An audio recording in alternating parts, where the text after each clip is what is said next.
Railway station पर भूतों की बारात। एक हिमानी नाम का गांव था। गांव से कुछ ही दूरी पर एक भूतिया रेलवे स्टेशन था। गांव के लोगों का उस रेलवे स्टेशन से आना जाना तो क्या, उसके आसपास भी भटकते नहीं थे, क्योंकि उनका मानना था कि उस रेलवे स्टेशन पर भूत रहते हैं। हर अमावस्या की रात उस भूतिया रेलवे स्टेशन से भूतों की बारात निकलती है, वह भी पूरे गाजे बाजे के साथ। बारात में एक भूतिया दुल्हा अपनी पूरी पलटन के साथ गांव में आता है और एक जवान लड़की को अपने साथ ले जाता है। आज फिर वही मनुष्य अमावस्या की काली रात आ गई। घर में एक जवान बेटी है, कैसे मैं उसकी रक्षा करूं? घबराने की कोई जरूरत नहीं है। मैंने घर के सभी खिड़की दरवाजे बंद कर दिए हैं। कोई भी दरवाजा खटखटाएगा तो खोलना मत। आज हम में से कोई भी पूरा रात नहीं सोएगा। तभी महेश की बेटी आरती बोलती है, पिताजी, मुझे कुछ होगा तो नहीं ना? मैं उन भूतिया बारातियों के साथ नहीं जाना।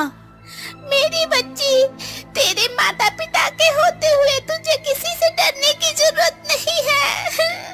पूरा गांव दहशत से अपने अपने घर में छिपकर बैठ जाता है। तभी गांव में ढोल और शहनाई की आवाजें आने लग जाती हैं। आवाज इस भूतिया बारात की ही थी, जो रेलवे स्टेशन से निकलकर गांव की तरफ आ रही थी। गांव वालों, दिखाई और सुनाई नहीं देता क्या तुम लोगों को? देखो, बारात आई है, हमारा स्वागत नहीं करोगे? मेरी दुल्हन कहाँ है? कहीं दिखाई नहीं दे रही मुझे। अब भूतिया बारात गांव में आ चुकी थी। सुमन अपनी फूल जैसी बेटी को एक कोने में छुपाकर बैठी हुई थी। तभी भूत आगे की तरफ बढ़ता है और जोर जोर से हंसने लगता है। आज तो मेरी शादी है, बिना दुल्हन लिए मैं यहाँ से जाने वाला नहीं हूँ। तुम गांव वाले मेरी दुल्हन को साथ विदा करते हो या मैं खुद तुम्हारे मातम के साथ उसे अपने साथ ले जाऊं? गांव में पूरा सन्नाटा था, मानो गांव में कोई इंसान ही नहीं रहता हो।